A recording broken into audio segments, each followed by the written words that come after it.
another strong tremor hit the country Tuesday, this time a magnitude 6.5 earthquake in the Visayas. And we now talk to Ildebrando Bernadas. He is the chief of the Tacloban City Disaster Risk Reduction and Management Office. Good morning, sir. Thank you for taking our call. Good morning, Ma'am Christine. Good morning. This is Ria po. Sir, kamusta ang Tacloban after the magnitude 6.5 quake kahapon?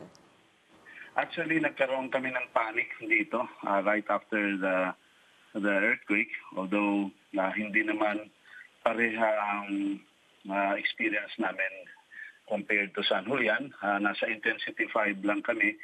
Sa San Julian, it's magnitude 6.5.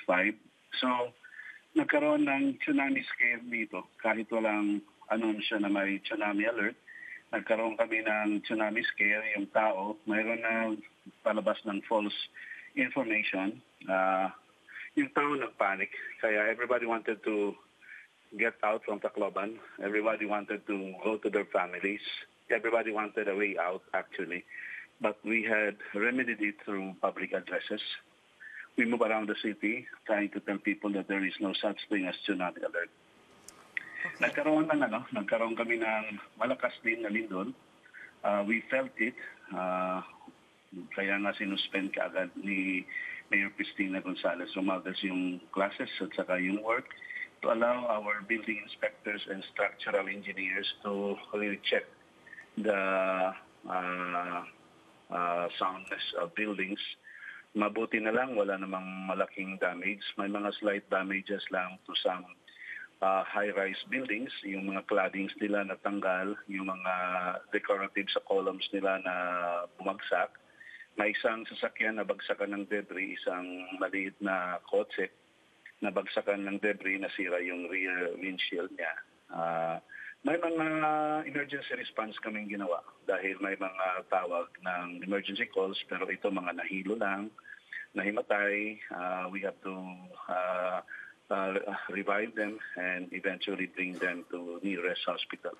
Okay, yung malaking problema namin was in traffic kasi yung sasakyan ng sabayan gustong lumabas ng city. Yung mga tao gusto rin sumakay. Yung mga tao naglalakad.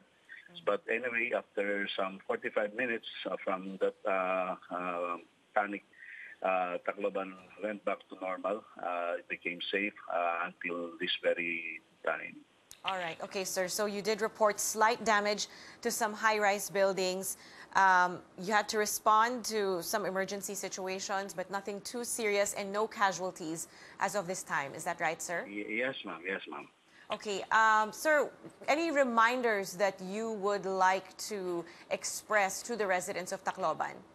Actually, we had observed that some people really were not able to follow and execute precisely the drills that we had conducted, because we always conduct quarterly drills on earthquake and tsunami here in Tacloban.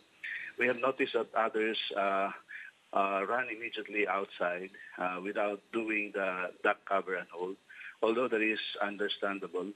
But nevertheless, we are trying to work it out with the public that when at times, God forbid, another earthquake happens, let us execute the precise way as to protect ourselves so that wala tayong kukuhang mga galos o natumba man. Kasi there were others who narrated that while they were running out, they fell down because they were doing it together with the shaking.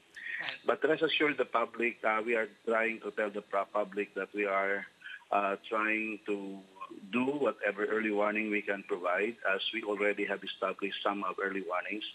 And good enough, barangays were already responsive. They got their all responsibilities exercised in their own area of responsibility. So let us wait and let us monitor and let us be smart with these aftershocks as pronounced by FABOX. Sana walang mangyaring masama, everybody maging safe, at saka everybody continue to pray that somehow, despite of this natural hazards happening, Tacloban will always be safe for everybody. Definitely, sir.